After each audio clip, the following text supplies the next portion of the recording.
How much would you say that Russia's credibility, though, has been undermined by recent events in the Middle East? Not just the fall of the Assad regime, but also the failure of things like its S-400 air defenses that had been handing out in a way to its allies in the region. I think it's been damaging. I mean, I wouldn't emphasize it, but I think that the sort of the total of the experience in the Middle East and in Ukraine has damaged Russia's reputation for having a highly competent military force and having effective weapons.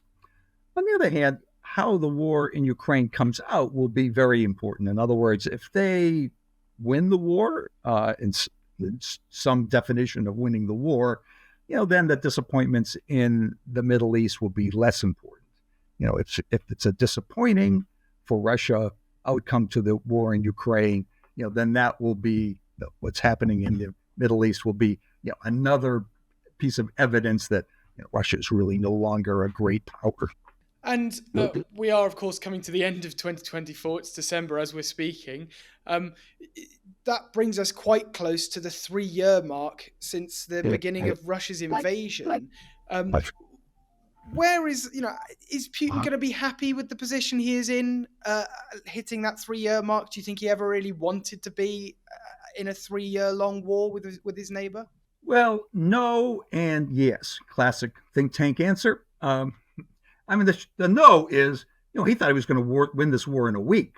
So, to have the war extended for 3 years is absolutely not where he wanted to be. And at each step, I think he wanted to bring the war to a successful conclusion. On the other hand, at the 3-year mark, or where we are now, Russia has the upper hand. They they have the initiative. They are attacking in several places along the front. And the Ukrainians, although they moved into Kursk, there's salient there. Their enclave has been cut in half. So Russia and Putin, they think that, the momentum is with them. So this isn't where they wanted to be. But when they look ahead, they are relatively optimistic. And you can hear that in Putin's statements as well as analysis of the war on the ground. And on the opposite side of that, of course, how is Ukraine going to be feeling? And perhaps more widely, the West and NATO. We've heard a lot of quite concerned announcements coming from the Secretary General Mark Rutte. Ukraine is clearly very nervous. Part of it is that, the counteroffensive of last year failed. They haven't come up with a really good additional alternative approach. The incursion into Kursk was relatively successful, but that is not a complete path to victory. And then they're looking ahead, potentially a war that's going to go on even longer, and they're going to have a new government in Washington, and that is a huge uncertainty. Many Republicans, President-elect Trump, particularly his vice president, have been very skeptical about aid to Ukraine. And, it's not impossible that they will cut that off or reduce it in some way. The other thing is, Trump has said he's going to solve this problem in 24 hours. Well, of course, he's not going to solve it in 24 hours, but he's made so many such commitments that it's almost certain that he will launch a peace effort of some sort. And, that could end up with a in-place ceasefire, which would be a partial Putin victory. Putin wants to take over the whole country, of course, but he would be allowed to hang on to the territory that he has seized. The Ukrainians would see that as a partial loss. So there's good reason for Ukraine to be nervous.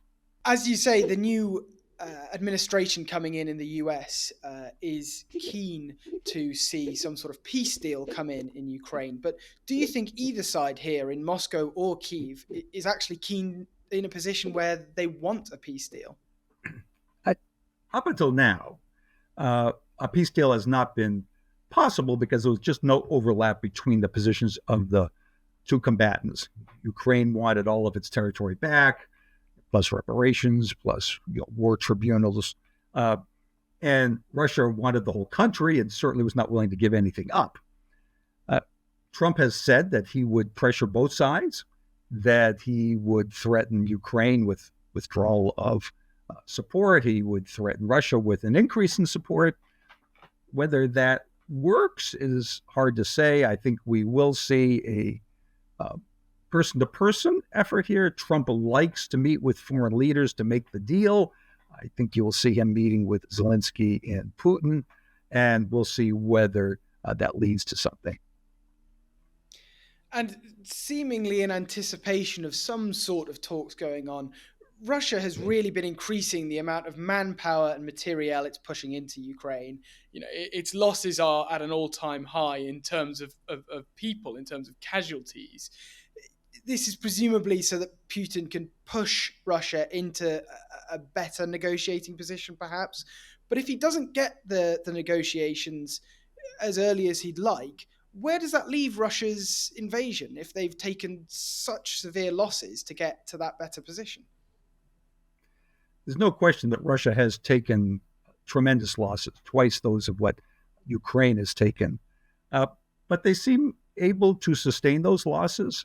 They scramble to recruit manpower. They're providing all kinds of incentives to get people into the ranks.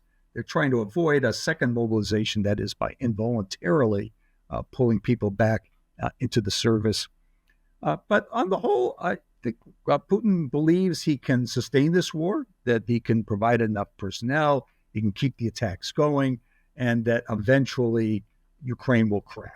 Either that it will ask for peace, or perhaps even its armed forces will collapse, and the Russians will be able to make major advances, as they did in the early days of the war. And today, NATO's Mark Rutte and the UK's Foreign Secretary David Lammy are meeting with Zelensky.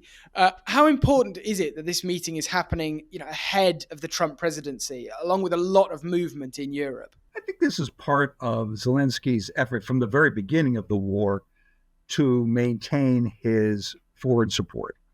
He's met repeatedly with heads of government in order to get that personal relationship. He's spoken to many parliaments, he's spoken to the EU, and I think this is a continuation of that effort. Now, it comes at a time when the future of U.S. aid is uncertain, so it takes on maybe some additional significance, but this is part of Zelensky's strategy from the very beginning. Colonel Mark Cancian, thank you very much for joining us today on Frontline. Thanks for having me on the show. For more news on the war in Ukraine, early access to our videos, live streams, and members-only Q&As, sign up for a Times Radio membership at the link in the description.